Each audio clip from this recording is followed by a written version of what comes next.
नमो सिद्धाणं नमो आयर्याणं नमो उपजायाणं नमो लोये सव्वसाहुणम् एसो पंच नमुक्कारो सव्वपावपणासनो मंगलाणं च सव्येसिं परमं हवै मंगलम् अरहन्तो भगवन्त इन्द्रमहिता सिद्धाश्च सिद्धिस्थितः आचार्याजिन शासनोन्नतिकरा पूज्या उपाध्यायका श्री सिद्धांत सुपाठका मुनिवरा रत्नत्रयाराधका पंचैते परमेष्ठिनः प्रतिदिनं कुर्वन्तु वो मंगलम्। ओंकारबिन्दु संयुक्तं नित्यं ध्यायन्ति योगिनः कामदं मोक्षदं चैव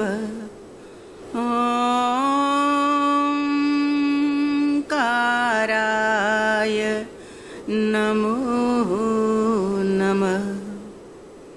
अज्ञानतिमिरान्धानां ज्ञानाञ्जनशलाकया चक्षुरुन्मीलितं येन तस्मै श्रीगुरवे नमः। महादिव्याकुक्षिरत्नं शब्दजितरवात्मजं श्रीराजचन्द्रमहं वन्दे तत्त्वलोचनदायकं प्रभु तत्त्वलोचनदायकम्। देवकुले समुत्पन्नं रत्नकुक्ष्या विभूषणं श्रीजी प्रभु महं वन्दे आत्मशान्तिप्रदायकं प्रभु तत्त्वलोचनदायकम्।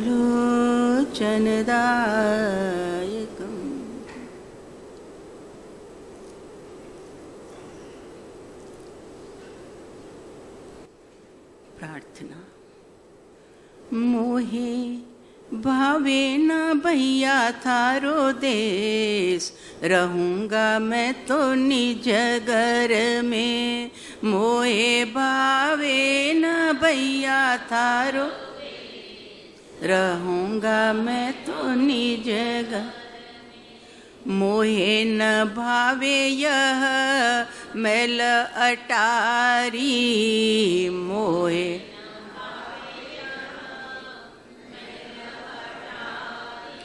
झूठी लगे मोहे दुनिया सारी, झूठी लगे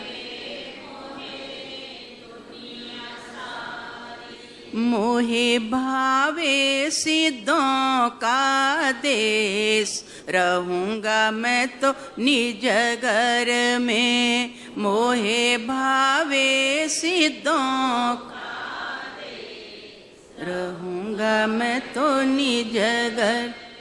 मोहे भावे न भैया थारो देश, रहूँगा मैं तो निज घर में। मोहे भावे न भैया थारो,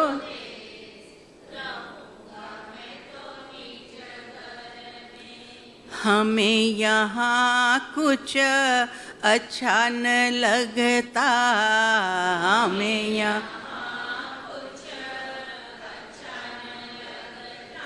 यहाँ हमारा कोई न दिखता, यहाँ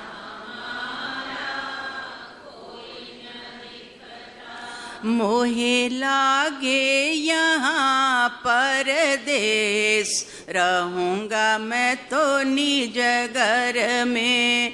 मोहे लागे यहाँ रहूँगा मैं तो निज घर।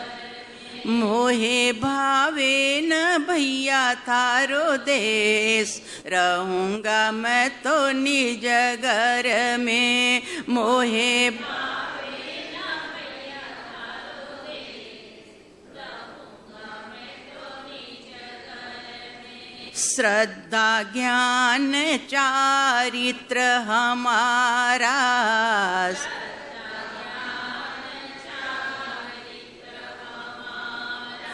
अनंत गुण परिवार है प्यारा, गुण परिवार है प्यारा। मैं तो जाऊंगा ध्रुव स्वदेश, रहूंगा मैं तो निज घर में। मैं तो जाऊंगा ध्रुव स्वदेश, रहूंगा मैं तो निज घर।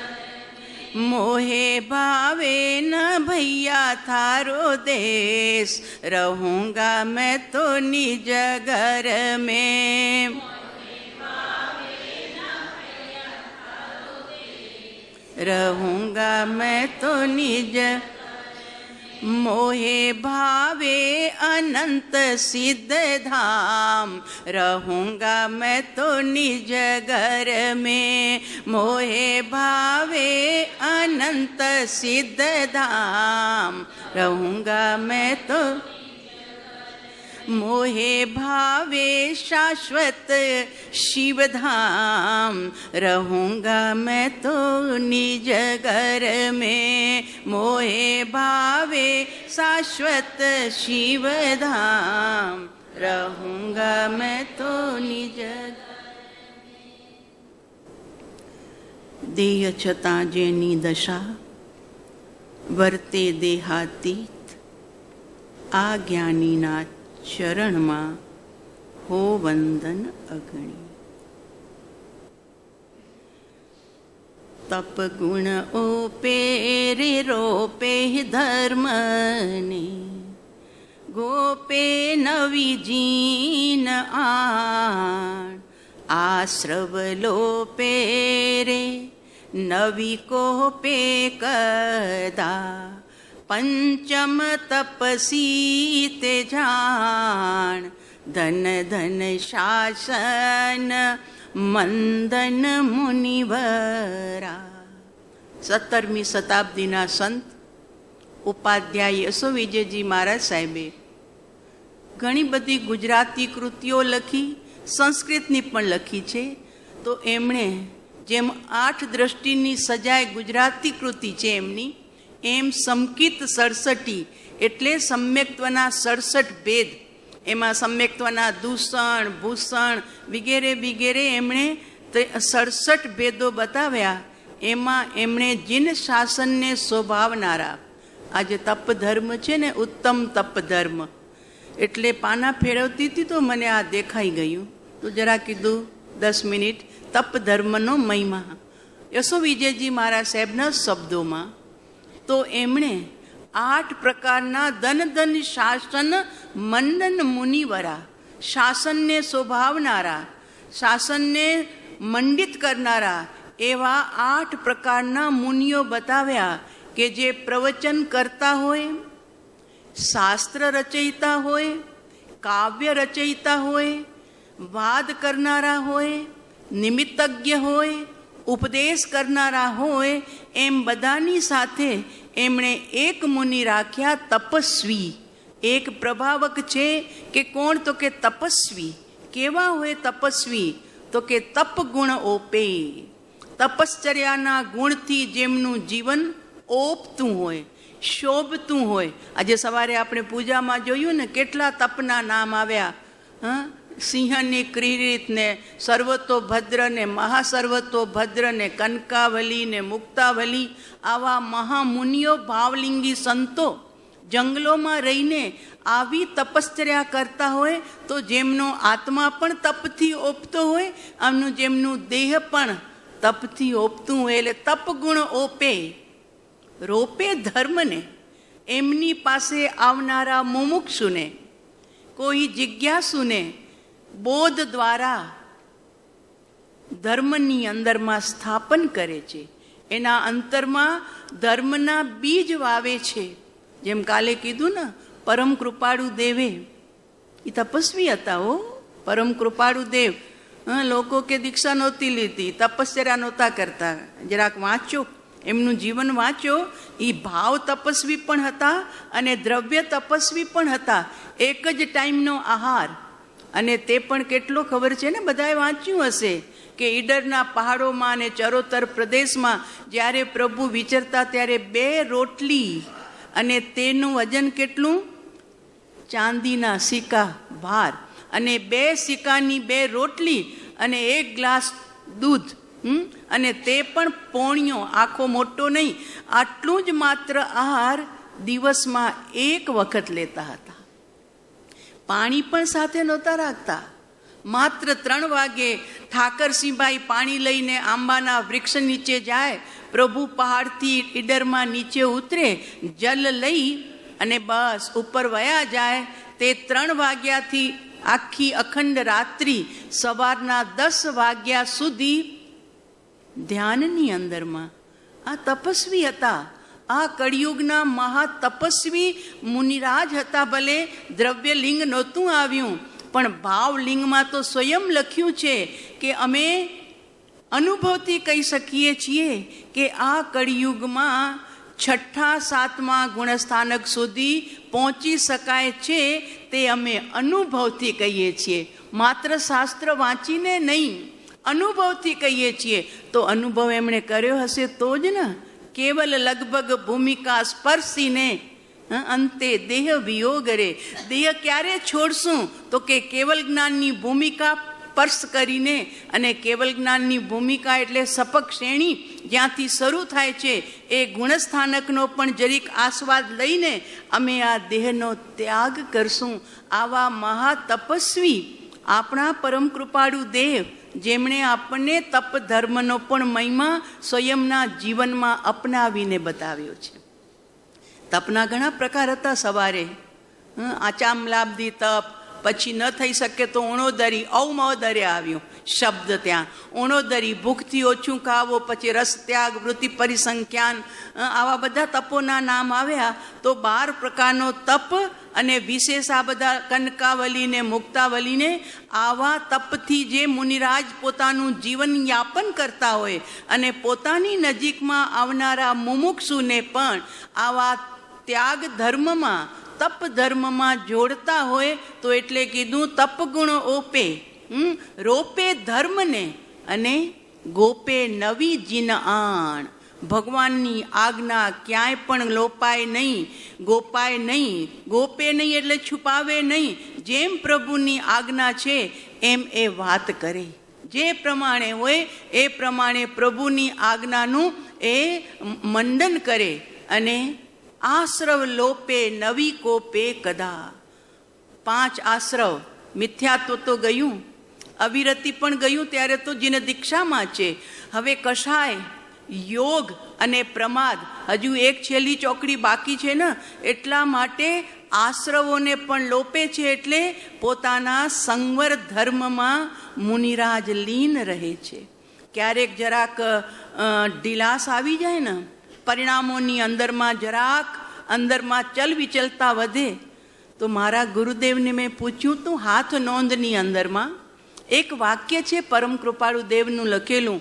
ઉપર લખ્યું છે આકાશવાણી, પછી નીચે લખ્યું છે તપ કરો, તપ કરો, શુદ્ધ ચૈતન્યનું ધ્યાન ધરો, શુદ્ધ ચૈતન્યનું ધ્યાન ધરો.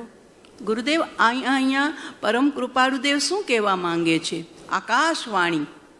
તો કે મુનિરાજો જંગલમાં, ગિરી ગુફાઓમાં ધ્યાન કરતા હોય, પણ ધ્યાન કરતા કરતા ક્યારેક પરિણામોની અંદરમાં જરી શિથિલતા આવે, તો સમ્યક દ્રષ્ટિ દેવતાઓ એમને વંદન કરવા આવ્યા હોય અને એ અદ્રશ્ય હોય, દેખાય નહીં, પણ મુનિરાજને પ્રણામ કરવા આવેલા એ દેવતાઓ જરીક જોવે કે મુનિરાજનું પરિણામ વિચલિત થયા છે એટલે અદ્રશ્ય રૂપે બોલતા જાય, તપ કરો, તપ કરો, શુદ્ધ ચૈતન્યનું ધ્યાન કરો. આવી જ્યાં આકાશવાણી સંભળાય એટલે મુનિરાજ તરત જાગૃત થઈ જાય, એમના ઉપયોગને તરત પકડી લે. ઉપયોગ થોડો વિચલિત થયો હોય એટલે તરત જ એ દેવતાઓ દ્વારા સમ્યક દ્રષ્ટિ દેવતાઓ મુનિરાજને વંદના બી કરી જાય અને એમને જરાક જાગૃતિના 2 શબ્દ પણ આપીને વયા જાય. આવું ગુરુદેવ પાસેથી મેં સાંભળ્યું હતું કે આ મુનિઓને જાગૃત કરવા માટે સમ્યક દ્રષ્ટિ દેવતાઓ પધારે છે વંદના કરવા માટે. પણ એટલે આશ્રવ લોપે, નિરંતર સંવરની સાધનામાં જે લીન રહે છે, આશ્રવ લોપે રે નવી કોપે કદા, કોઈના ઉપર ક્રોધ કરે નહીં. એટલે તો આનંદગન સાહેબે શાંતિનાથ ભગવાનના સ્તવનમાં મુનિરાજોની દશાનું વર્ણન કરતા લખ્યું, માન અપમાન સમચિત ગણે, સમગણે કનક પાષાણ રે, નિંદક પૂજક સમગણે, ઈસ્યો હોય તું જાણ રે, શાંતિજીન એક મુજ વિનતી. આપણી પુસ્તિકામાં તો 7 જ ગાથા છે, પણ આ પાછળની ગાથામાં છે કે જે માન અપમાન સમચિત ગણે, સમચિત, કોઈ આવી અને માન આપે, આરતી ઉતારે, અર્ઘ્ય ચડાવે, વંદના કરે, સ્તવના કરે, અને કોઈ આવીને ગાળો બોલે, એમનું અપમાન કરે, પણ મુનિરાજનું ચિત્ત બંને પ્રત્યે સમાન છે. જેમ પારસનાથ ભગવાન મુનિ અવસ્થામાં હતા ત્યારે ઇન્દ્રે આવી અને પરમાત્મા ઉપર છત્ર ધર્યું અને કમઠે આવીને વરસાદ વરસાવ્યો, પથરા વરસાવ્યા, ધૂલ વરસાવી, પણ પ્રભુ ત્યારે કેવા હતા? મુનિરાજ દશામાં હતા. તો કે કમઠે ધરણેન્દ્વેચ સ્વચિતમ કર્મ કુર્વતી પ્રભુસ્તુલ્ય મનોવૃત્તિ. પરમાત્માની મનોવૃત્તિ બંને પ્રત્યે એક સમાન હતી. ન દોસ્ત કોઈને માન્યો, ન દુશ્મન કોઈને માન્યો. પોતાની વિતરાગ અવસ્થામાં પ્રભુ ઝૂલતા હતા. આ મુનિદશા હતી. હજુ કેવલ જ્ઞાન નહોતું પ્રગટ્યું, પણ સમગણે, માન અપમાન ચિત્ત સમગણે, સમગણે કનક પાષાણ રે.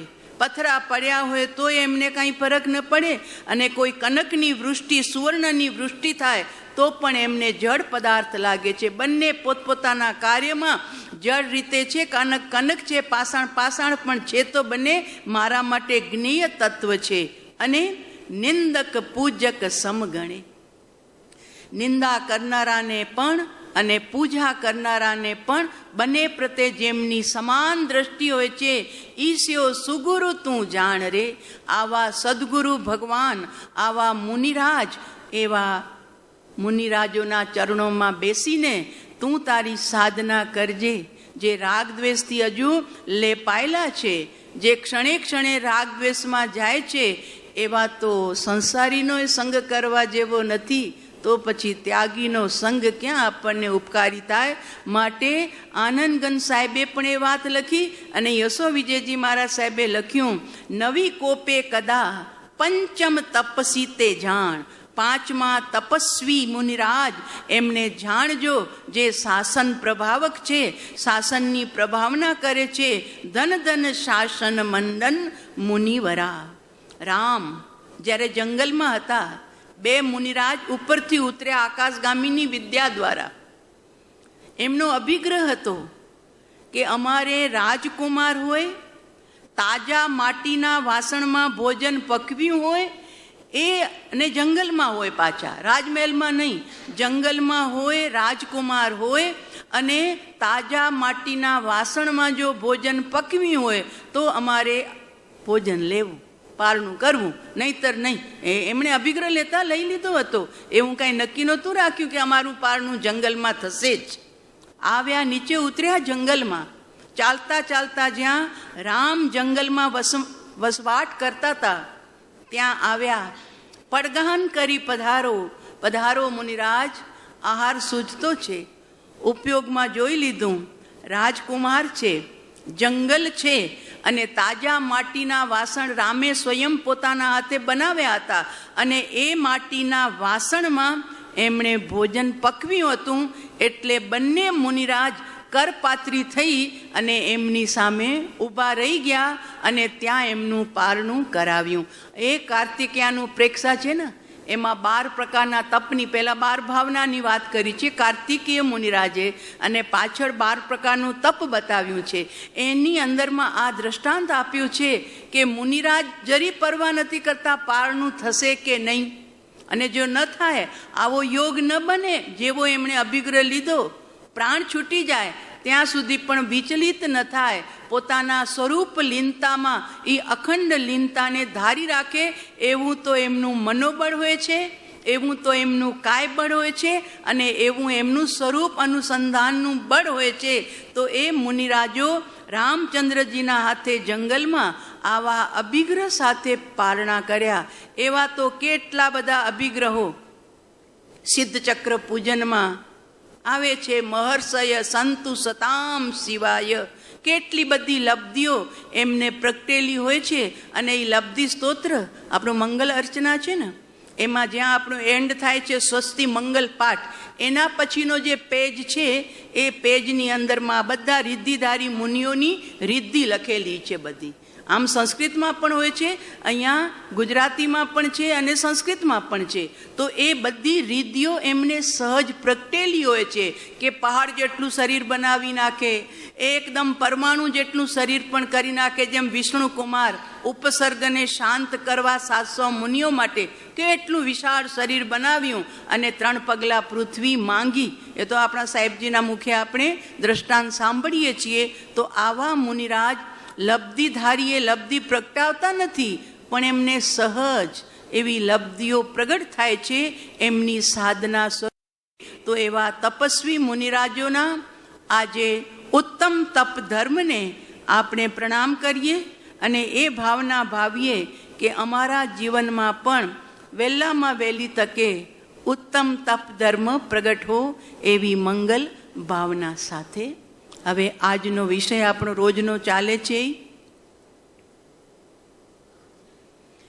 કલય સંસાર મતિ દારુણમ, જન્મ મરણાદિ ભય ભીત રે, મોહરી પુણ્ય સગલ ગરમ, પ્રતિપદમ વિપદ મુપનીત રે.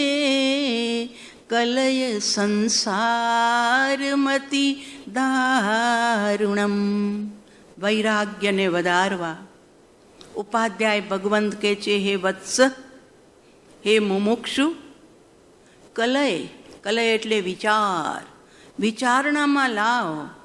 સંસારના સ્વરૂપનો વિચાર કર. કેવો છે સંસાર?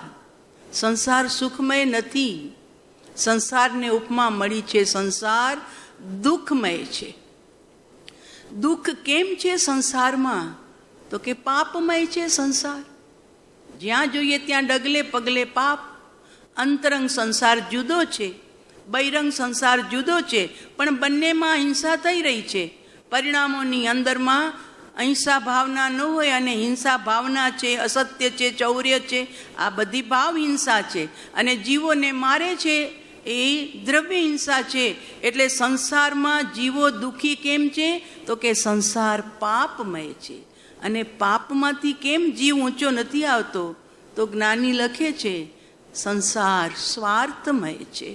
સ્વાર્થના કાજે જીવ પાપ કરતા પણ ખચકાતો નથી, અને પાપનું ફળ ભોગવ્યા વિના છૂટકો ન હોય, પછી એ દુઃખ આવવાનું જ છે. પોતાની જિંદગીમાં જવાનીને અખંડ રાખવા માટે દર વર્ષે કેટલા જીવો કપાય છે માતાની કુક્ષીમાં. સ્વાર્થ, સ્વાર્થ, મારી જિંદગી સ્વતંત્ર રહેવી જોઈએ, બાળક મને જોતું નથી, દખલ કરે એટલા માટે નિકાલ કરી દો. નહીં મારી પાછા કે 3 મહિના સુધી તો જીવ હોય નહીં એટલે વાંધો નહીં સફાઈ કરાવવામાં. ખબર જ નથી, સ્વાધ્યાય સાંભળ્યા નથી, સંતોના સંગ કર્યા નથી કે બાળક તો આવ્યો તે દિવસે જ પોતાનું આત્મ સ્વરૂપ સાથે લઈને આવ્યો છે. કોણે કીધું 3 મહિના સુધી અંદરમાં જીવ નથી હોતો એટલે સફાઈ કરાવ્યો તો પાપ ન લાગે? આ ભ્રમણા. અત્યારના લોકોમાં બહુ ભ્રમણા છે કે 3 મહિના સુધી ક્યાં જીવ હોય છે, એટલે 6 મહિનાનો બાળક જન્મે છે. 6 મહિનાનું જન્મે છે, 9 મહિના એનો કુક્ષીમાં રહેવાનો સમય હોય છે. ભાઈ, તમને ખબર નથી. તમે તમારા સ્વાર્થની ખાતર આવા પંચેન્દ્રિય જીવની ગર્ભની અંદરમાં જ હત્યા કરાવી અને ખુશ થાવજો કે કચરો કાઢી નાખ્યો, હવે અમે સ્વતંત્ર જીવન જીવી લેશું. એટલે સંસાર સ્વાર્થમય છે. અને આવો સ્વાર્થ કેમ જીવંત છે? તો જ્ઞાની લખે છે, અજ્ઞાનમય છે સંસાર. અજ્ઞાનમાં પડ્યો છે જીવ. સત્ય બોધ નથી, સત્ય વિચારણા નથી, સત્ય સોચ નથી, સત્ય સત્સંગ નથી. એટલે જિંદગી અંધારા અંધારા અંધારામાં નીકળતી જાય છે.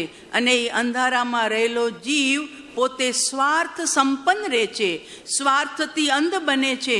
અને સ્વાર્થથી અંધ બનેલો જીવ પાપ કરતા પણ અચકાતો નથી. ધનની ખાતર મરાવી નાખે છે, પોતાના સ્વાર્થની ખાતર મરાવી નાખે છે. કેવા કેવા કેવા મોત છે. એટલે આચાર્ય ઉપાધ્યાય ભગવંત કહે છે, કલય વિચાર કર સંસારમ અતિ દારુણમ. અતિ ભયાનક સંસાર છે, દારૂણ છે, દારૂણ. જરીક નજર કરો, પહેલાના જમાનામાં તો જાનવરને માત્ર ભૂખ દુઃખના ત્રાસ હતા. વજન ઉઠાવવું પડતું હતું, ખેડૂત એમને ખેતરે લઈ જતો હતો યા ભારા એના ઉપર નાખતો હતો, છતાં એને ભોજન પાણી આપતો હતો ખેડૂત. પણ અત્યારે તિર્યંચની દુનિયામાં કોઈ જીવની સેફટી નથી, બધાની હત્યા.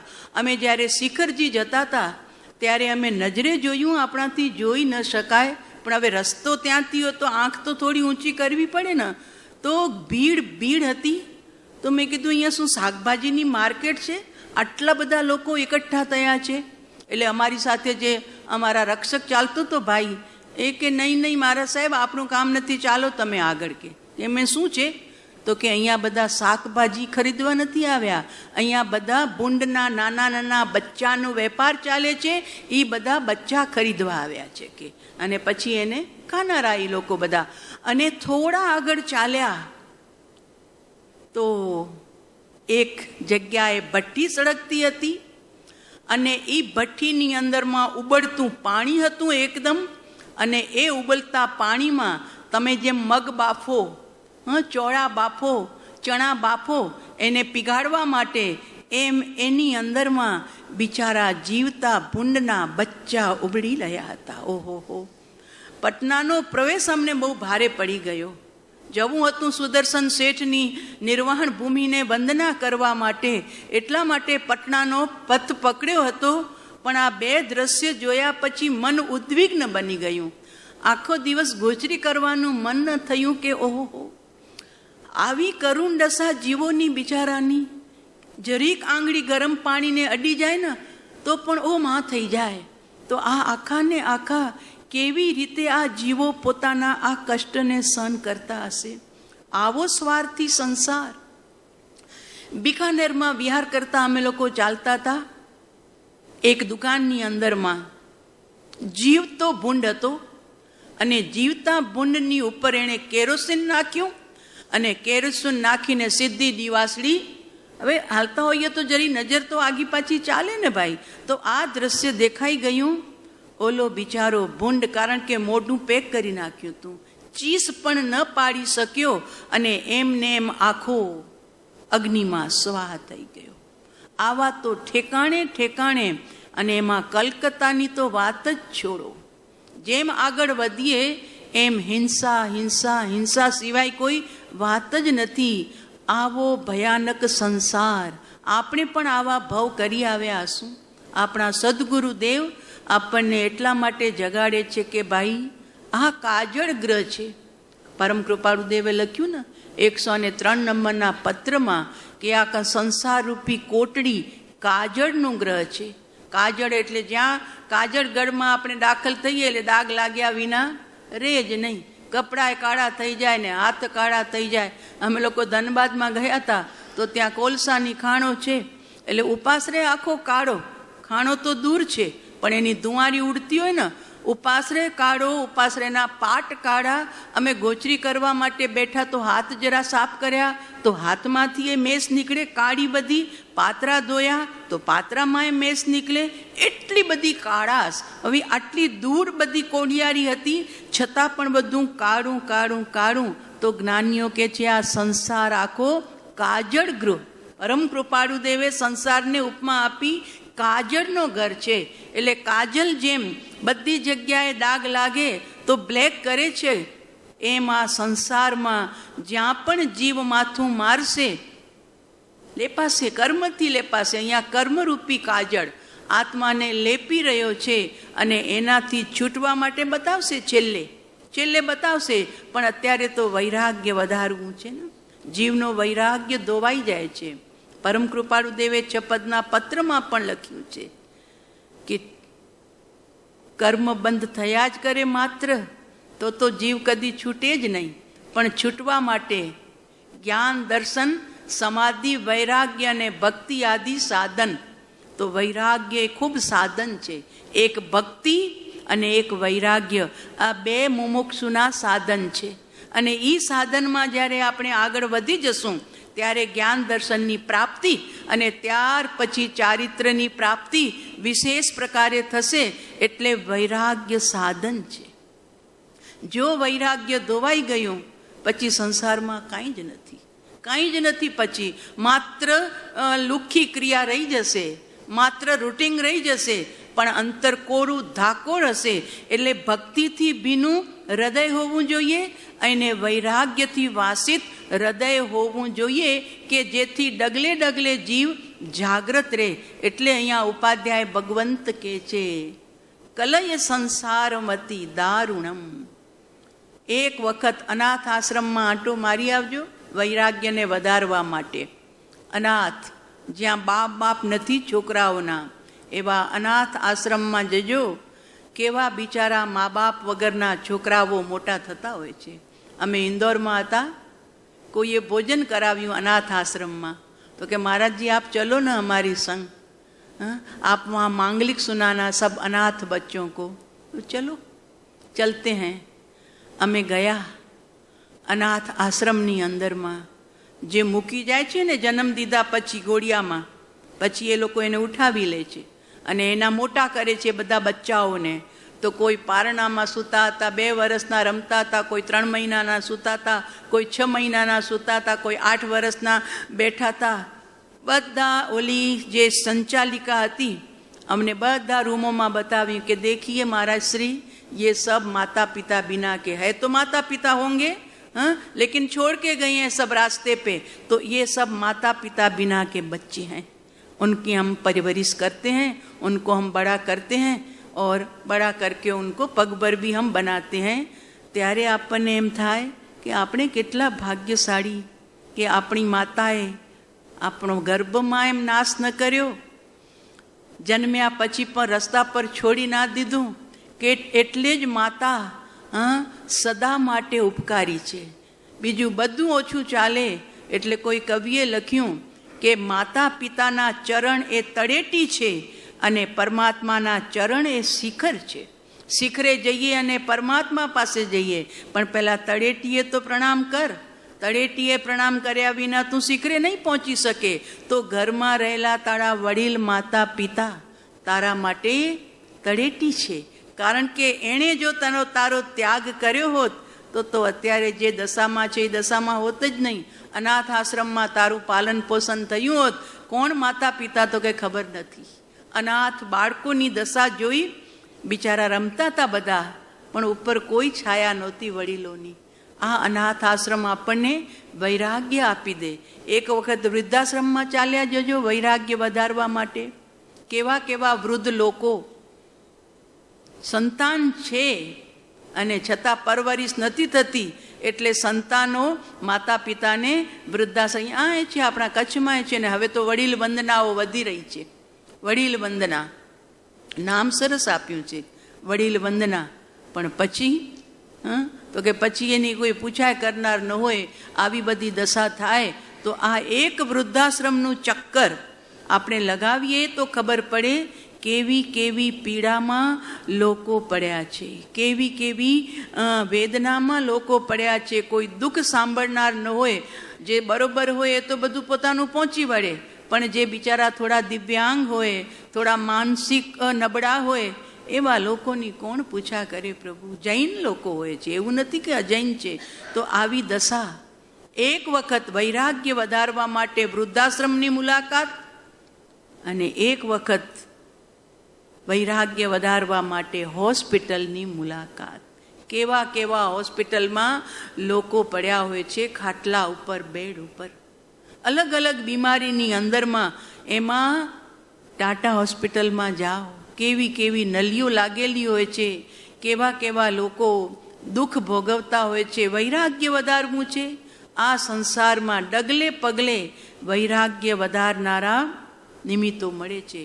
પણ હૃદય ઓલો કસારાનો કબૂતર હોય ને, એ કસારાનો કબૂતર રોજ સવાર પડે અને ત્યાં tick tick tick tick tick tick ચાલુ થાય. આમ જરાક અવાજ થાય તો આ શિખર ઉપર બેઠો હોય ને, જરાક ધડામ થાય એટલે બધા કબૂતર ઉડે અને એક ચક્કર મારે અને ફરી પાછા પોતાના સ્થાન પર બેસી જાય. કારણ કે એ ટેવાયેલા નથી, એટલે એમને ડર લાગ્યો કે કોક આવશે તો પકડી લેશે, તો અવાજ થયો ક્યાંક નુકસાન થશે તો. પણ કસારાની ગલીના જે કબૂતર હોય એ રોજ સવાર પડે અને અવાજ થાય એટલે એમને જરા ડર જ ન લાગે, આ તો કે રોજનું કામ છે, કસારાના ગલીના કબૂતર. એમ આ જીવ અનંતકાળથી વૈરાગ્યને ધોઈને પી જાય છે. કેમ? તો કે એ તો ચાલે બધું, હવે સંસારમાં તો એવું થયા જ કરે, આપણે ક્યાં નજર કરવાની, આપણે ખાઓ પીઓ મજા કરો, બસ આપણું પેટ ભરાયું, આપણે કોઈની ચિંતા કરવાની જરૂર નહીં. આપણે સુખ સુવિધા મળી એટલે આપણે કોઈના જીવનમાં નજર કરવાની નહીં. ભાઈ જ્ઞાનીઓ કે છે, ભવે ખેદ પ્રાણી દયા, એક એક જીવની કરુણા. એટલે તો મોટી શાંતમાં શ્લોક લખ્યો છે ભાવના માટે કે શિવમસ્તુ સર્વ જગત પરહિત નિરતા ભવંતુ ભૂતગણા દોષા પ્રયાંતુ નાસમ સર્વત્ર સુખી ભવતુ લોક. શિવમ અસ્તુ સર્વ જગત, આખા વિશ્વનું કલ્યાણ થાવું. તીર્થંકર ભગવાન તીર્થંકર પદને જ્યારે બાંધે છે ત્યારે એમનામાં ગુણ પ્રગટે છે પરાર્થકરણ. પરાર્થકરણ એટલે જગતના તમામ જીવોને હું સુખી કરું. કારણ કે પોતે પોતાના આત્માનો આનંદ માણી લીધો. આત્માના આનંદને માણીને જ્યારે બહાર આવે છે ત્યારે કરુણાનો સ્રોત ઉમળે છે. એવો કરુણાનો સ્રોત ઉમળે છે અંદરથી. તે સમયે ભાવના થઈ જાય છે એમનાથી કે સભી જીવ કરું શાસન રસી, એસી જીવ દયા દિલ ઉલસી. જીવોની દયા. 4 ગતિમાં દુઃખી થતા જીવો બધા જ આત્મા સિદ્ધ સમાન છે. બધા પાસે સત્તામાં અનંત ગુણો છે, છતાં 4 ગતિની અંદરમાં જીવો પીસાયા કરે છે, પીલાયા કરે છે, કપાયા કરે છે, અટવાયા કરે છે. આવું બધું અંદરમાં દેખાય છે. એટલે પ્રભુના આત્માને ત્રીજા ભાવમાં, તીર્થંકર બંને એના ત્રીજા ભાવમાં એવો અંદરમાં એક કરુણાનો સ્રોત ઉમટે છે કે સભી જીવ કરું શાસન રસી. એટલે આત્માના રસિયા બની જાય બધા જીવો. બસ એ જીવોનું કલ્યાણ થઈ જાય. એસી ભાવદયા દિલ ઉલસી. એવી ભાવદયા, દ્રવ્ય દયા નહીં, ભાવદયા કે બધાનો ભીતરનો સંસાર જ બળીને સાફ થઈ જાય, ખતમ થઈ જાય. આવી ભાવના ભાવે છે પરમાત્મા. અને એના બદલામાં કર્મ સત્તા કે છે, લા તું જગતની ચિંતા કરે છે ને, જગતના જીવોની ચિંતા કરે છે. એટલે એમને ત્યારે તીર્થંકર નામ પ્રકૃતિનો બંધ પડે છે. એનું નામ છે પ્રાર્થકરણ ગુણ. એટલે બીજાના દુઃખે જેનું હૃદય દ્રવી જાય છે, બીજાના દુઃખ જોઈને જેમનું હૃદય કંપી જાય છે, તો એમણે તો ઠેઠ ભાવ દયા સુધીની વાત કરી પણ આપણે દ્રવ્ય દયા સુધીનું તો આપણું પણ જીવન હોવું જોઈએ કે કોઈ પણ જીવ કષ્ટમાં હોય તો એને આપણે આપણી શક્તિ મુજબ દ્રવ્ય દયા કરીને પણ એને સાંત્વના આપીએ. કારણ કે વૈરાગ્ય વધારવા માટે આ જગત આખું છે ને પ્રયોગશાલા છે. આખું જગત જ્યાં નજર કરીએ ત્યાં આવું દેખાય છે. તો એટલે આચાર્ય ઉપાધ્યાય ભગવંત કહે છે, કલય સંસાર મતિ દારુણમ. અતિ દારૂણ એવા સંસારનું તું વિશ્લેષણ કર. દુઃખમય સંસાર. કોઈને રોગનું દુઃખ છે, કોઈને ધનનું દુઃખ છે, કોઈને પત્નીનું દુઃખ છે, કોઈને ધંધાનું દુઃખ છે. જ્યાં નજર કરીએ ત્યાં દુઃખ ને દુઃખ જ છે. એટલે તો જ્યોતિષોના વેપાર બહુ સરસ ચાલે છે. બધા દુઃખી જ પોતાને સમજે છે માટે. એટલે અને આગળ લખે છે સાહેબ, જન્મ મરણાદિ ભય ભીતરે. મુખ્ય દુઃખ કયું છે તો કે જન્મનું. 9 મહિના માતાની કુક્ષીમાં, માથું નીચે, પગ ઉપર, અંધારી કોટડી, હવાનું એક છિદ્ર પણ નથી, છેદ પણ નથી, વેન્ટિલેટર પણ નથી કે જ્યાંથી હવા આવે. આવા જન્મના દુઃખ. માતા જમે, એનો રસાંગ મળે બાળકને, એનાથી પુષ્ટિ થાય. માતા લેટ્રિન જાય તો બાળકના નાક ઉપરથી ઘસાઈ અને એ લેટ્રિન પાસ થાય. આવા ગર્ભના દુઃખો આ જીવે કેટલી વાર સહન કર્યા? ગણતરી નથી, ગણતરી જ નથી. કારણ કે અનંત કાળનો આ સંસાર અને અનંત કાળથી થતા જન્મ મરણ. એટલે તો વૈરાગ્ય શતકમાં લખ્યું, વૈરાગ્યને વધારનારું ગ્રંથ છે. જન્મ દુઃખમ જરા દુઃખમ દુઃખાય મરણાણ્ય અહો દુઃખો સંસારો જથ કિસંતિ જંતુનો.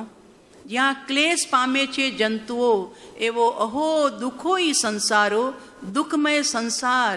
જ્યાં જન્મના દુઃખ, જરાના દુઃખ, મરણના દુઃખ, જેનો કોઈ પાર નથી. આપણે પણ એવા અનંત દુઃખ આજ સુધી ભોગવીને આવ્યા છીએ.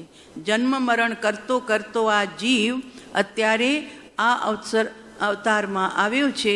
એટલે જ્ઞાની કે છે જન્મના દુઃખ, પછી મરણના દુઃખ. મરણ આદિ, એમાં રોગ પણ આવી ગયું, એમાં વૃદ્ધાવસ્થા પણ આવી ગઈ. આ બધા દુઃખોથી જીવો ભયભીત રે. મોહ રીપુ નેહ સગલ ગરમ. આવા દુઃખો કેમ ભોગવવા પડે છે તો કે મોહરૂપી શત્રુ છે ને તને ગળાથી પકડીને બેઠો છે, બહાર નીકળવા જ નથી દેતો. મદિરા પીવે ને શરાબ, તો શરાબી પોતાનો આપો ભૂલી જાય છે. અહીંયા ગેટવે ઓફ ઇન્ડિયા પર એક શરાબી જુમતો ટેક્સી પાસે પહોંચી ગયો. તો કે ડ્રાઈવર સાહેબ ચલો. તો કાં ચલના હે? તો કે गेटवे ऑफ इंडिया. હવે ઊભા છીએ गेटवे ऑफ इंडिया, जाना है गेटवे ऑफ इंडिया. तो કે હા બિલકુલ ચલો, આપકી ટેક્સી મેં મુझे ले जाओ. જોઈ લીધું બેવડો છે એટલે એણે એક દરવાજો ખોલ્યો અને કીધું જાઓ બેઠો, મેં આપકો गेटवे ऑफ इंडिया ले जाता हूँ. બેસાડ્યો ગાડીમાં, જરા ચાલુ કરી ગિયરમાં, જરાક અવાજ કર્યો ગાડીનો, પીપ પીપ કરી જરીક, અને 2 મિનિટની અંદરમાં ગાડીને અટકાવી, સ્ટોપ કરી અને બીજો ગેટ ખોલી આપ્યો અને કીધું જાઓ આ ગયા गेटवे ऑफ इंडिया, आ गया निकलो. तो निकलता શું કહે છે ખબર છે ડ્રાઈવરને? इतना जल्दी मत चलाया करो, एक्सीडेंट का जमाना है कि आपकी कार का एक्सीडेंट हो जाएगा. આ શરાબનો નશો, એને ભાન નથી કે गेटवे ऑफ इंडियाમાં જ હું ઊભો છું. શરાબનો નશો સત્ય વસ્તુનું દર્શન કરવા નથી દેતો. એમાં જગતમાં મોહરૂપી ઓલી મદિરા માણસને બેહોશ કરી નાખે છે. પણ એની તો કંઈક લિમિટ છે. 8 કલાકે ઉતરી જાય, 6 કલાકે ઉતરી જાય એનો નશો. પણ આ મોહરૂપી મદિરા, 8 કર્મની બધી ઉપમાઓ આપી છે ને, એમાં મોહનીય કર્મને મદિરાની ઉપમા આપી છે કે મોહનીય કર્મ મદિરા જેવું છે. જેમ મદિરા પીને માણસ બેહોશ થઈ જાય છે, ઉન્મત્ત થઈ જાય છે, પોતાનો આપો ખોઈ નાખે છે, એમ આ જીવ અનંત કાળથી આ મોહરૂપી મદિરાનું પાન કરીને પોતે જે છે એ ભૂલી ગયો છે. અને જે નથી બસ એની પાછળ આ જીવ દુઃખી થઈ રહ્યો છે. એટલે જો અહીંયા સાહેબ કહે છે મોહરૂપી શત્રુ ગ્રહણ કરી લીધું છે ગલ્લેથી. જેમ ગળેથી વરુ પકડી લે છે જાનવરને, એમ આપણને સગલ ગ્રહમ પ્રતિપદમ વિપદમ ઉપનીતરે. પ્રતિપદ એટલે પગલે પગલે મોહરાજા આપણને દુઃખી કરી રહ્યો છે. માણસ મોહથી ગ્રસિત છે, માટે તો પ્રભુના દર્શન નથી થતા. મોહના પાછા 2 પ્રકાર છે. ચારિત્ર મોહ તો પરમ કૃપાળુ દેવ લખે છે એ તો પછી દૂર થવાનું જ છે, પણ જે જરૂરત છે એ દર્શન મોહને મારવાની. અને દર્શન મોહ મારવા માટે ઉપાય શું સાહેબ? તો કે એક જ ઉપાય છે, અને તે છે સદગુરુનું શરણું, સદગુરુનું સ્મરણ અને એમના ચરણની અંદરમાં જીવન અર્પણ. સ્વચ્છંદતા છોડી અને જે જીવ સદગુરુનું શરણું સ્વીકારશે એ જીવનો મોહ ધીરે ધીરે ધીરે ધીરે પતલો પડતો જશે, ધીરે ધીરે ચૂરાતો જશે, અને એક દિવસે મોહ છૂટી અને ધડાકો થતા ભીતરના ભગવાનના દર્શન થશે. આત્મસિદ્ધિજીની ગાથા છે. કર્મ અનંત પ્રકારના, તેમાં મુખ્ય 8, તેમાં મુખ્ય મોહનીય હણાય તે કહું પાઠ. બધાનો રાજા મોહનીય છે. અને કર્મ મોહનીય ભેદ 2, એના 2 ભેદ બતાવ્યા. દર્શન ચારિત્ર નામ, દર્શન મોહ અને ચારિત્ર મોહ એ 2 એના ભેદ છે. હવે આગળ લખ્યું સાહેબે કે હણે બોધ વિતરાગતા અચૂક ઉપાય. આમ દર્શન મોહને કોણ હણશે, કોણ ખતમ કરશે? તો કે બોધ. પહેલા પોતાનો બોધ નથી, પહેલા સદગુરુનો બોધ છે. સદગુરુ પાસેથી બોધ મળ્યા પછી, એ બોધને ઝીલ્યા પછી, એને અંતરમાં વાગોળ્યા પછી, પંડિતનો બોધ નહીં ચાલે, હા, સીડીનો બોધ નહીં ચાલે. બોધ ચાલે પ્રત્યક્ષ સદગુરુ ભગવાન. એનું એક વાક્ય પણ જીવને મિથ્યાત્વ મોહને તોડવામાં કામયાબ છે. કેમ કે પ્રત્યક્ષ સત્પુરુષનો બોધ. 200 વચનાવલી છે ને, વાંચવા જેવી છે. પરમ કૃપાળુ દેવની લખેલો પત્ર છે, મણિલાલભાઈ માટે લખ્યો છે. પરમ કૃપાળુ દેવે એ પત્ર લખ્યા પછી બીજા પત્રમાં ભલામણ કરી છે સૌભાગભાઈને કે આ અમે જે મણિલાલ માટે, એ મણિ કહેતા, અમે જે આ મણિ માટે વચનાવલી મોકલાવી છે, એ મણિલાલ એને અનુરૂપ જીવન જીવશે તો એને બીજા શાસ્ત્ર વાંચવાની પણ જરૂર પડશે નહીં. એમાં અમે 14 પુરવનો સાર સમાવ્યો છે. પણ મણિ છે ને માયા બહુ રાખે છે, ધનની માયા, પૈસાની માયા.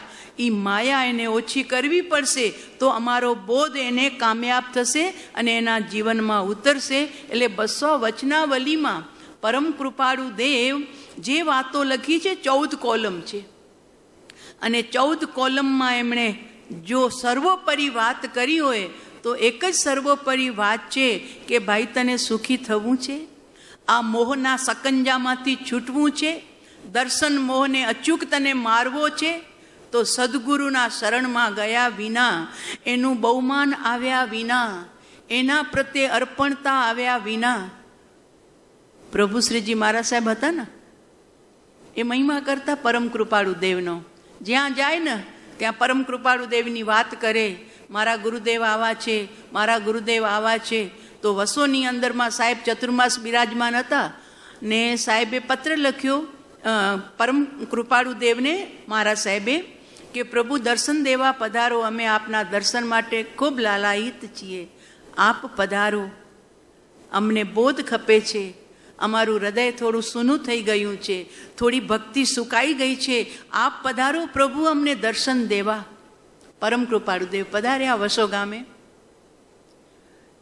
આગલા દિવસે પ્રભુ શ્રીજી મહારાજ સાહેબ વસોના લોકોને કીધું, જો અમારા ગુરુદેવ આવવાના છે, અમારા ગુરુદેવ આવવાના છે, અમારા ગુરુદેવનો બોધ સાંભળવા બધા આવજો. એમાં એક ભાવસાર મોતીલાલભાઈ, એમને પહેલેથી વાત કરી હતી, એટલે એમણે પત્ર બી લખ્યા હતા કે પરમ કૃપાળુ દેવને સાક્ષાત સર્વજ્ઞ જેવાને, કલિકાલ સર્વજ્ઞને વગેરે વગેરે વગેરે ઉપમા આપીને પત્ર લખ્યો હતો. એમણે વાત કરી ભાવસારને, મોતીલાલભાઈને, તમને મેં જે બતાવ્યું હતું ને તમે જે મને પત્ર લખ્યો હતો ને કે સાહેબ પધારો, અમને દર્શન આપો, અમને કૃતકૃત્ય બનાવો, અમારા ઉપર અનુગ્રહિત કરો, તો આવી રહ્યા છે કાલે. તો કે અચ્છા ઈ સંત પધારે છે? તો કે હા ઈ સંત પધારે છે. લેવા માટે ચાલ્યા પ્રભુ શ્રીજી મહારાજ સાહેબ, જે રસ્તેથી પ્રભુ પધારવાના હતા. આગળ ગયા તો ઓલા મોતીલાલભાઈ બી સાથે ગયા કે ચલો જ્ઞાની પુરુષ આવી રહ્યા છે તો આપણે બી એના દર્શન કરીએ, એમની સામે જઈએ એમનું સ્વાગત કરવા માટે. પરમ કૃપાળુ દેવ ટ્રેનમાંથી ઉતરીને એકા ડગા એક જ બળદથી ચાલે ને એવા એકા ગાડાની અંદરમાં આવી રહ્યા હતા. બેઠેલા હતા સાહેબ ગાડાની અંદરમાં. ગાડું આગળ આવ્યું. ઓલા મોતીલાલભાઈના દિલમાં ચાલે છે, ઓહો આ તો લ્યો બળદગાડીમાં બેસે છે કે. અત્યાર સુધી શ્રદ્ધા હતી ઓ જાણે જ્ઞાની પુરુષ એટલે ખબર નહીં ઉપર શું છોગા હશે ને પાછળ શું ખબર નહીં હશે, ઉપર શું મુગટ હશે, કે આ લ્યો આ તો ગાડામાં બેઠા છે. આમને કેમ વંદના થાય, આમને કેમ હાથ જોડાય. ચાલ્યા આગળ. પ્રભુ માટે ગાદી તૈયાર રાખી હતી બેસવા માટે. ભક્તોની ભક્તિ છે. જ્ઞાની તો નીચે બેસી જાય છે જંગલોમાં જ્યારે ધ્યાન કરે છે ત્યારે, એમને ક્યાં વધારે વિશેષ ખપે છે. તો જ્યાં એમના માટે તૈયાર રાખ્યું હતું આસન ગાદી વગેરે, તો પ્રભુ ત્યાં જઈને બિરાજમાન થયા. ઊભા હતા ભાવસાર. ઓહો લ્યો આ તો ગાદી ઉપર પણ બેસે છે. એટલે પ્રત્યક્ષમાં શ્રદ્ધા રહેવી બહુ કઠણ છે. કાંઈ ને કાંઈ દોષ દેખાય, જે કાંઈ ને કાંઈ દોષ દેખાય. પથ્થર આવી જાય ને મૂર્તિ બની જાય એટલે પછી વાંધો નહીં, હાથ જોડવામાં જરાય તકલીફ ન પડે, કારણ કે જીવન બધું એમનું ઢંકાઈ ગયેલું છે. પણ આ તો પ્રત્યક્ષ હોય એટલે કાંઈ ને કાંઈ એમનું જીવન છે ભાઈ. ને આપણી દ્રષ્ટિ જુદી હોય, દ્રષ્ટિ પ્રમાણે આપણે સૃષ્ટિ દેખાય તો લ્યો કે આ તો ગાદી ઉપર બેસે છે, આમને કેમ વંદના થાય. સાંજ પડી, બધા નિવૃત્ત થયા, ભોજન વગેરે કરી અને સત્સંગ માટે આવ્યા. તો લાલટેન લગાડ્યું તું કંડીલ. ભાઈ સાહેબ આવ્યા, લ્યો આ તો કે લાલટેનમાં બેસે છે એટલે કંડીલમાં બેસે છે, કારણ કે એમણે સાધુઓને જ જોયા હતા આજ સુધી.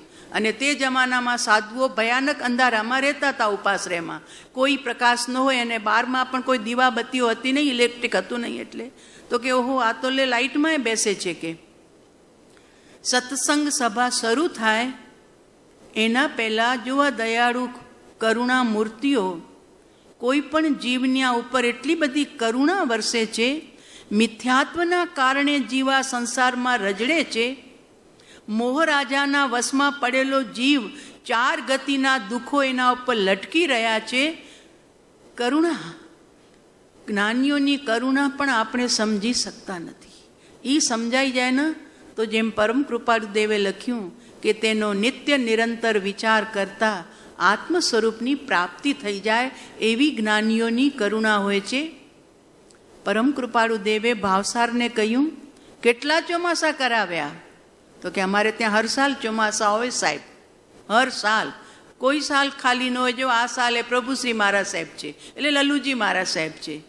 અચ્છા, તમને આજ સુધી તમારા અનંતાનું બંદીને કાપે એવા ગુરુ તમને હજુ મળ્યા નથી. અનંતાનું બંદી કોને કહેવાય ખબર નથી. અનંતાનું બંદી, પહેલી વાર શબ્દ સાંભળ્યો અનંતાનું બંદી. આજે અમે તમારો અનંતાનું બંદી કાપીએ છીએ. ઓલા સડક થઈ ગયા. અનંતાનું બંદી કાપીએ છીએ એટલે શું? તો કે તમે અમને પત્રોમાં લખતા હતા કલિકાલ સર્વજ્ઞ પ્રત્યક્ષ ભગવાન, બરોબર ને? તો કે હા સાહેબ, હા સાહેબ. તો હવે અમે જ્યારથી આવ્યા છીએ ત્યારથી તમારા ચિત્તમાં ઘમાસાણ ચાલી રહી છે કે આ તો ગાડામાં બેઠા છે એમને વંદના કેમ થાય, આ તો ગાદીએ બેઠા એમને વંદના કેમ થાય, આ તો લાઇટમાં બેઠા એમને વંદના કેમ થાય. બરોબર ને મોતીલાલભાઈ? જોવા જ્ઞાનીની કરુણા. કાપો તો લોહી ન નીકળે એવા ઠંડા થઈ ગયા, ઠરી ગયા અંદરમાં કે અરે મારા પરિણામ બધા એમના જ્ઞાનમાં જળકી ગયા. જ્યારથી પ્રભુ આવ્યા હતા ત્યારથી આવું જ અંદરમાં ચાલતું હતું, આવું ચાલતું હતું. કેમ વંદના થાય, કેમ વંદના થાય, કેમ વંદના થાય? કારણ કે વેશધારીને વંદના કરવી બહુ ઇઝી હોય, પણ ગ્રસ્તના વેશમાં વંદના કરવી બહુ અઘરી હોય છે, જીવ સ્વીકાર જ ન કરી શકે. મોતીલાલભાઈ, અમને જો વંદના ખપતી હોત ને, નમસ્કાર જોતા હોત ને, તો અમે ભાડુતી માણસો રાખી શકતા હતા. 4 નોકર રાખતે, 4 દિશામાં ઊભા રાખી અને બધાને કહેત કે વારા ફરતી તમે વંદના કરો, 25 નમસ્કાર તું કરજે, 25 તું કરજે, 25 તું કરજે ને 25 પાછળ વારો કરે. અમને જો વંદના ખપતી હોત તો અમે નોકર રાખી શકતા હતા. મોતીલાલભાઈ, પણ જેને ભગવાન ખપે છે, જેને જ્ઞાન ખપે છે, જેને બોધ ખપે છે, જેને આત્મા ખપે છે, તેને વંદના કર્યા સિવાય છૂટકો નથી. છૂટકો નથી. અંતરમાં સદગુરુ પ્રત્યે પ્રેમ આવ્યા વિના બોધ પણ પરિણમત થશે નહીં. ઝૂકી ગયા, સાષ્ટાંગ નમસ્કાર કર્યા. સાહેબ મારી ભૂલ થઈ ગઈ, સાહેબ મારી ભૂલ થઈ ગઈ, હું આપને ઓળખી શક્યો નહીં. મારી જે અનાદિની ચાલ હતી, અનાદિની જે રૂઢિ હતી, જે પરંપરાએ જાણ્યું હતું, એને જ અમે જ્ઞાની ગુરુ માનતા હતા. આજે ખબર પડી કે જ્ઞાની કોણ હોય, જ્ઞાની કેવા હોય, જ્ઞાનીનું દર્શન કેવું હોય, જ્ઞાનીનો બોધ કેવો હોય ને જ્ઞાનીનું જીવન કેવું હોય, એનાથી અમે સાવ અંજાન હતા. પ્રભુ આપે બહુ અમારા ઉપર ઉપકાર કર્યો, ચરણ પકડી લીધા. આપ જ્ઞાની છો પ્રભુ, આપ જ્ઞાની છો. અમે આપનું બહિરંગ જીવન જોયું, આપનું અંતર તપાસવાની શક્તિ હજુ અમારામાં નથી, એટલે અમે આપને બહારથી માપ્યા. આપ જ્ઞાની છો. હું આપના ચરણોમાં સાષ્ટાંગ નમસ્કાર કરું છું. અને એ ભાઈ ભાવસાર પછી પ્રભુની સેવામાં રહી ગયા. ઉત્તર સંડામાં પણ જ્યારે પ્રભુ બિરાજમાન હતા ત્યારે પણ એ પ્રભુની સેવામાં એકલા રહેલા હતા. તો કહેવાનું તાત્પર્ય, આપણને મોહ, જો અહીંયા કીધું ને કે શત્રુ મોહરૂપી શત્રુ છે, એ હણે કેમ એને મહાત કેમ કરીએ? તો કે હણે બોધ વિતરાગતા. ચારિત્ર મોહને તોડવા માટે વિતરાગતાની આવશ્યકતા છે. વિશેષને વિશેષ પ્રકારે સ્વરૂપનું અનુસંધાન. ચોથે, પછી 5મા ગુણસ્થાનકે, પછી 6ઠા 7મા ગુણસ્થાનકે, પછી શ્રેણીમાં શુદ્ધિની વૃદ્ધિ થતી જાય અને 12મા ગુણસ્થાનક સુધી પહોંચી અને 13માના અંતે ચારિત્ર મોહનો સપાટો કરે જ્ઞાની. પણ એ તો ચારિત્ર મોહની વાત છે. વિતરાગતા ચારિત્ર મોહને કાપે છે. પણ પહેલાં દર્શન મોહના ઠેકાણા પાડવા જોઈએ ને. તો આ દર્શન મોહના આપણને પગલે પગલે દુઃખી કરી રહ્યો છે, પગલે પગલે. અને એ પગલે પગલે દુઃખી કરતો દર્શન મોહ, એને કેમ મારીએ અમે, એના ઉપર કેમ વિજય પ્રાપ્ત કરીએ? તો આ પરમ કૃપાળુ દેવ આપણને બોધ બતાવી દીધો છે. પ્રત્યક્ષ આવી વાતો લખીને, ભક્તોએ વાતો લખી છે, એમણે લખી અને આપણને આદર્શ આપી દીધો છે. તમને દર્શન મોહ તોડવો હોય તો જ્ઞાનીના ચરણોમાં સ્વચ્છંદ છોડી અને ઝૂકી જાઓ. બસ એક જ કામ, બીજું કાંઈ કરવું નહીં પડશે, બહુ ઇઝી થઈ જશે. માનાદિક શત્રુ મહા, એમાં મોહ પણ આવી ગયો, ક્રોધ પણ આવી ગયો, રાગ પણ આવી ગયો, દ્વેષ પણ આવી ગયો. આ બધા શત્રુઓને માનાદિક શત્રુ મહા નિજ છંદે ના મરાય, પણ જાતા સદગુરુ શરણમાં અલ્પ પ્રયાસે જાય. અનંતકાળથી મોહ આપણને ગળેથી પકડીને બેઠો છે. ગળાથી પકડીને, જેમ વરુ મારી નાખે છે જાનવરને, સિંહ મારી નાખે છે જાનવરને, એમ આ મોહરાજા આપણને અનંતકાલથી એવો ગળાથી પકડ્યો છે કે સત્ય દર્શન કરવા દેતો નથી. સત્ય દર્શન એટલે કીધું પ્રતિપદ પલે પલે આ જીવ વિપદાઓને ભોગવે છે. મોહના કારણે અનંત વિપદાઓ ભોગવે છે. હવે બીજી લાઈનમાં, બીજી ગાથામાં લખ્યું, સ્વજન તનયાદિ પરિચય ગુણૈ ઇહ બુધા બદ્યસે મૂઢરે પ્રતિપદમ નવ નવૈ અનુભવૈ પરિભવૈ રસ કૃત ઉપગૂઢરે કલય સંસારમતિ દારુણમ. સ્વજન, તનય, આદિ. સ્વજનમાં બધા કુટુંબી આવી ગયા, અને તનય એટલે દીકરા, દીકરી, પત્ની, આદિમાં બધા આવી ગયા. એમના પરિચયથી જીવ ફોકટ મૂઢ થઈને સંસારમાં બંધાય છે. મોહ તોડવાની વાત છે ભાઈ. સંસારને છોડવાની વાત જ્ઞાની પછી કરે છે, પહેલાં મોહને તોડવાની વાત કરે છે, અને એના કારણે જીવ બંધાતો આવ્યો છે. શ્રેણિક મહારાજાનો દીકરો કોણિકને રાજ્ય જોઈતું હતું, અને કોણિકના લક્ષણ શ્રેણિક મહારાજા જોતા હતા, એટલે એમને રાજ્ય આપવું હતું અભયકુમારને. અને અભયકુમાર ભગવાન મહાવીર દેવની દેશનામાં પૂછી આવ્યા હતા કે પ્રભુ અંતિમ રાજર્ષિ કોણ, રાજા થઈને દીક્ષા લે એવા અંતિમ કોણ? તો પ્રભુની વાણીમાં આવ્યું હતું ઉદયન રાજર્ષિ બનીને બેઠા છે. એટલે છેલ્લા અંતિમ રાજર્ષિ ઉદયન રાજા થવાના હતા, એ અત્યારે મુનિ દશામાં છે. એટલે અભયકુમારે નક્કી કરી લીધું હતું કે મારે કદી રાજા બનવું નથી, કારણ કે રાજા બનવાથી રાજેશ્રી તે નરકેશ્વરી આ શબ્દ એમને બરોબર અંદરમાં બેઠેલો હતો. એટલે પિતાજીને ના પાડતા હતા, હું રાજા નહીં બનીશ, આપ મને રજા આપો, મને મુનિ દીક્ષા ગ્રહણ કરવી છે. 500 પ્રધાનોમાં મુખ્ય પ્રધાન અને શ્રેણિક મહારાજાના નંદાદેવીની કુક્ષિત જન્મેલા સુપુત્ર અભયકુમાર, મને રજા આપો, મુનિ દીક્ષા લેવી છે. શ્રેણિક મહારાજાને મોહ હતો.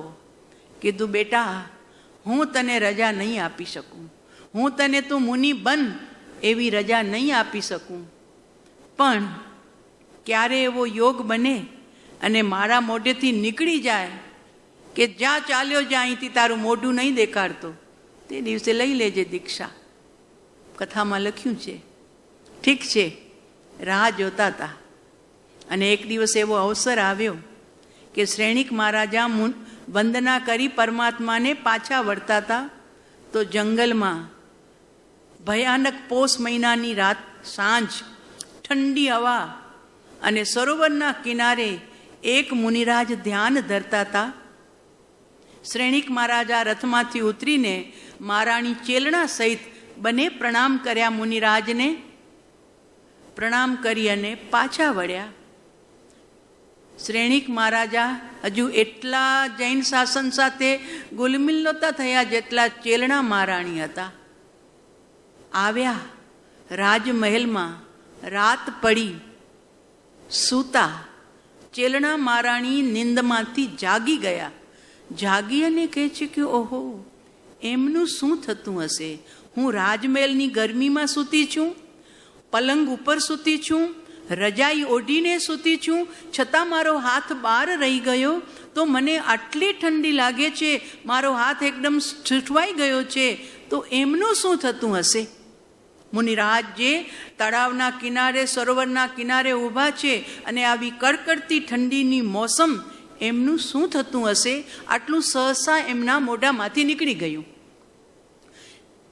શ્રેણિક મહારાજાના કાનમાં આ શબ્દો પડ્યા. કોને યાદ કરે છે મારી રાણી? અહીંયા તો હું સૂતો છું, બાજુના જ બેડ ઉપર. એ કોને યાદ કરે છે કે એનું શું થતું હશે? નક્કી કોઈક એનો યાર છે, એ યારને યાદ કરે છે. એટલે ગુસ્સો આવ્યો એવો. નીંદ ભાગી ગઈ અને અંદરના પરિણામ પલટાઈ ગયા કે શું મારા રાણીવાસમાં બધી અસત્યો ભેગી થઈ છે, બધી કુસતીઓ ભેગી થઈ છે કે જે બીજા પુરુષને ઝંખી રહી છે? પણ મને ખબર કેમ પડે કે મારા રાણીવાસમાં મા સતીઓ છે કે કુસતીઓ છે? ક્યારે સવાર પડે અને પ્રભુના સમવસણમાં જઈને હું શંકાનું સમાધાન કરું. હવે શ્રેણિક મહારાજા સવારે ઉઠ્યા, હાંફળા ફાંફળા થતા પરમાત્માના સમવસરણમાં જવા માટે નીકળ્યા. એટલામાં અભયકુમારનો નિયમ હતો કે રોજ સવારે પિતાજીને પ્રણામ કરવા આવવાનું. પહેલાં પરમાત્માને પ્રણામ કરી આવે અને પછી પિતાજીને પ્રણામ કરવા આવે. આજે પિતાજી સામે મળી ગયા રસ્તામાં. કેમ પિતાજી, આજે અત્યારે આપ? પૂછતો નહીં મને કાંઈ, જા રાણીવાસને ખતમ કરી નાખ, મને રાણી એક પણ ખપતી નથી, બાળી નાખ રાણીવાસને. ભાગ્યા શ્રેણિક મહારાજા. અભયકુમાર બુદ્ધિ નિદાન હતા. અત્યારે પિતાજી કાંઈ ક્રોધમાં છે, આવેશમાં છે, આક્રોશમાં છે, પછી પસ્તાવો થશે એમને. એટલે કાંઈ માતાઓને બાળવાનું કામ મારાથી થાય એટલે એમણે કાંઈક થોડી સૂકી ગોરાડ શાળાની અંદરમાં ઘાસપૂસ પડ્યા હતા, એને થોડા સળગાવી અને ધુમાડો કરી નાખ્યો કે પિતાજીનો આજ્ઞા સંપન્ન થાય. ગયા મહાવીરના સમવસરણમાં પ્રશ્ન કર્યો કે પ્રભુ, મારા રાણીવાસમાં સતીઓ છે કે કુસતીઓ ભેગી થઈ છે? ત્યારે પ્રભુની વાણીમાં આવ્યું, શ્રેણીક, તારા રાણીવાસમાં સતીઓ નહીં, મહાસતીઓથી તારો રાણીવાસ ભરપૂર છે. તો પછી આ મારી રાણી કોને યાદ કરતી હતી રાતના? પ્રભુની વાણીમાં જવાબ આપ્યો, સાંજના સમયે જે મુનિરાજના દર્શન કર્યા હતા, સરોવરના કિનારે જે કૌશક ધ્યાનમાં લીન હતા, એવા મુનિરાજની સ્મૃતિ ચેલણાને આવી અને ચેલણાથી સહસા મુક્તિ નીકળી ગયું કે ઓહો, આવી ઠંડીમાં સરોવરના કિનારે મુનિરાજનું શું થતું હશે? બસ આ શબ્દો જ્યાં સાંભળ્યા, ભાગ્યા. શ્રેણીક મહારાજા ભાગ્યા કે અભય કંઈક નુકસાન કરી નાખશે તો મારી રાણીઓથી મને હાથ ધોવા પડશે. એટલે ફાંફડા થતા દોડતા આવ્યા અને અભયકુમાર બરોબર પોતાનું કાર્ય કરી અને સામે નીકળ્યા. પિતાજી પ્રણામ. તો કે બાળ્યું નથી ને? તો કે સામે જુઓ. અગ્નિના ધુમાડા ઉઠતા હતા ને? તો કે સામે જુઓ. વયો જા મારી પાસેથી, તારું મુખ મને દેખાડતો નહીં. માણસ ગુસ્સામાં શું કરી નાખે છે ખબર નથી પડતી. એટલે અભયકુમારને કીધું હતું કે જે દિવસે હું કહું કે વયો જા, તારું મુખ નહીં દેખાડતો, તે દિવસે નીકળી જજે તું. અને બસ આ અવસર આવ્યો. અભયકુમારની આઈડિયા કામ કરી ગઈ. મહાવીરના સંઘમાં જઈ અને તરત જ મુનિ દીક્ષા લઈ લીધી. પત્રિકાએ ન છપાવીને, વરઘોડાએ ન કાઢ્યા ને ઓલા વરસીધાને ન આપ્યા, નહીં તો પિતાજી પાછા લઈ જશે. એટલે ત્યાં જઈ મુનિ દીક્ષા ગ્રહણ કરી અને અભય મુનિરાજ બની અને મુનિ પરસદામાં બિરાજમાન થઈ ગયા. આ બાજુ શ્રેણીક મહારાજા આવ્યા. અંદરમાં દર્દ હતું, ક્રોધ બી હતો કે મારી રાણીઓને બળીને ખાક થઈ ગઈ હશે. પણ જ્યાં જોયું તો રાણીવાસ તો એકદમ સેફ છે. તો પછી બાળ્યું શું છે? જોયું તો ગોરાડ શાળાની અંદરમાં સૂકો ઘાસપૂસ બળતો હતો. અરે, મારો દીકરો ચતુર તો ચતુર જ છે, પણ હવે મેં એને ગુસ્સામાં કહી દીધું છે વયો જા, મારું મુખ નહીં બતાડતો તો મુનિ બની ગયો હશે તો. એટલે ભાગ્યા જોયું તો અભય મુનિરાજ બની અને બેઠા છે. લોચ થઈ ગયો છે. બેટા ઘરે ચાલ પાછો. નહીં પિતાજી, બસ હવે આપનું વચન પૂરું કર્યું છે મેં. આપે કીધું તું ત્યાં સુધી હું રહ્યો સંસારમાં.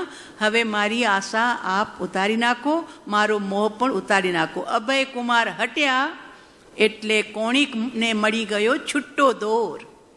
ત્યાં સુધી એ ડબાયેલો પડ્યો હતો કે અભય પાસે મારી કોઈ કારી ચાલશે નહીં. સમય પૂરો થવા આવ્યો છે, પૂરું કરી લઉં 5 મિનિટમાં. અને કોણિકે બધાને ફોડી નાખ્યા. અંદરખાને સાગરીતોને, મંત્રીઓને, સૈનિકોને બધાને ફોડી નાખ્યા અને પિતાને જેલમાં નાખ્યા. પોતે રાજા બનીને બેઠો. અને એટલાથી એને સંતોષ ન થયો એટલે રોજ પોતાના પિતાજીને 100 હન્ટરના માર મરાવતો હતો સોટીથી. અને એ સોટી પાછી નેતરની, અને એ નેતરની સોટીને સાંજના સમયે મીઠાના પાણીમાં જબોડીને રાખે અને એ ફુગાઈને મોટી થઈ જાય જાડી. અને સવારના પોરમાં બંને સંત્રીઓ આવે પોતાની ડ્યુટી પૂરી કરવા માટે. એક 25 મારે અને બેસે, બીજો 25 મારે અને બેસે વિસામો ખાવા માટે. ત્યારે ખડખડ હસતા સાઈક સંકિતના માલિક શ્રેણીક મહારાજા પૂછતા હતા, હું માર ખાતા થાકતો નથી અને તમે લોકો સોટી મારતા મારતા થાકી જાઓ છો? પણ સહી વાત છે. તમે નાનકડું એક મગધ, એનો રાજા કોણિક, એના તમે ચાકર ને નોકર છો. અને હું 3 જગતનો નાથ મહાવીર, એનો હું ભક્ત છું, એનો હું ચાકર છું. તો હું માર ખાતા પણ થાકું નહીં, તમે લોકો મારતા થાકી જાઓ છો. 50 ફટકા એક મારે, 50 ફટકા બીજો મારે અને એ ડ્યુટી પૂરી કરી અને વયા જાય. શ્રેણીક મહારાજા મોંથી બીબલ નહોતા થતા. કેમ એમણે મહાવીરના ચરણોમાં દર્શન મોહ ઉપર વિજેતા બની ગયા હતા. દર્શન મોહને જીતી લીધો હતો. નહીતર છે ને પરાયા લોકોથી આપણને દુઃખ પડે ને તો સમજીએ કે એ તો આપણો શત્રુ જ છે. પણ નજીકના પોતાના સગા, પોતાના સંબંધી, સગાવાલા યા ભાઈ યા બેન, એનાથી જ્યારે દર્દ થાય ને, પીડા પહોંચે, ત્યારે આપણા દિલમાં વધુ ઠેસ લાગે છે કે મારા ભાઈ થઈને મારી સાથે આવું કર્યું, મારી દીકરીએ થઈને મારી સાથે આવું કર્યું. પણ શ્રેણિક મહારાજા સ્વસ્થ હતા. કેમ? તો કે મોહરૂપી શત્રુ ઉપર વિજય મેળવી લીધો હતો. મોહે એના ગલાને પકડ્યો નહોતો, માટે એ ફ્રી હતા.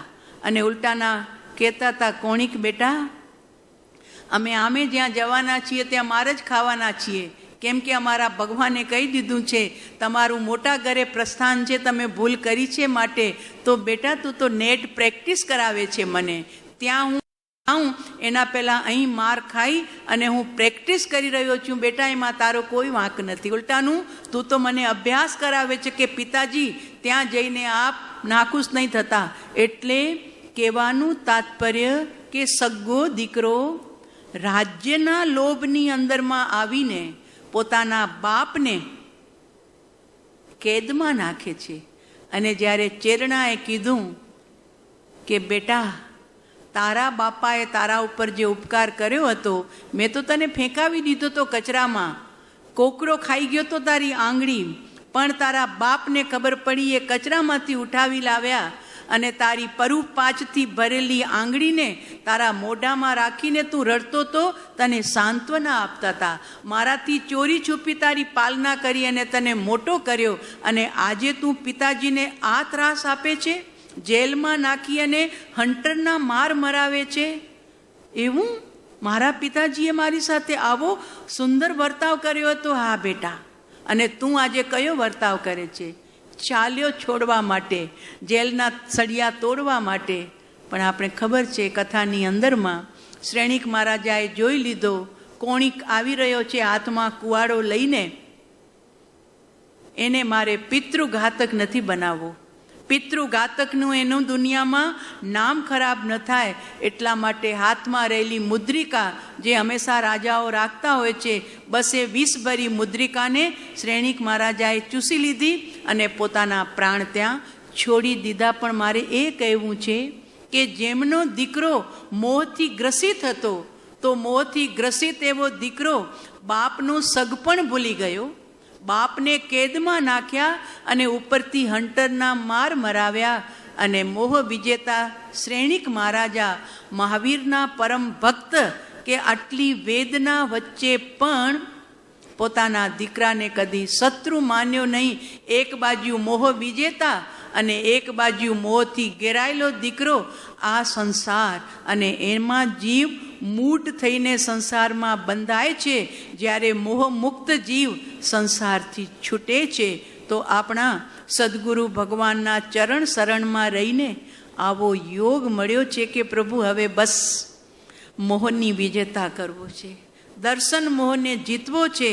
હણે બોધ વિતરાગતા અચ્યુક ઉપાય, આમ ચૂકે નહીં એવું આ નિશાન જેમ, એમ આપનું શરણું, આપનો બોધ અને આપના પ્રત્યેનો સમર્પણ ભાવ અમારા દર્શન મોહને તોડીને, એને ચકનાચૂર કરીને અમને ભીતરના અજવાળા પ્રગટાવે. બસ એવી જ એક અંતરની ઊંડેથી ભાવના છે. એ માટે પ્રભુ આપનું શરણું અખંડ રહેજો, આપના પ્રત્યેનો સમર્પણ ભાવ અખંડ રહેજો. ક્યાંય પણ વચ્ચે છલ્લ ન પડે, ક્યાંય છેદ ન પડે, શ્રદ્ધા ક્યાંય ઢીલી ન થાય. બસ એવી પરમ પવિત્ર મંગલ ભાવના સાથે વિતરાગની આજ્ઞા વિરુદ્ધ કાંઈ પણ કહેવાયું હોય તો મિચ્છામિ દુક્કડમ.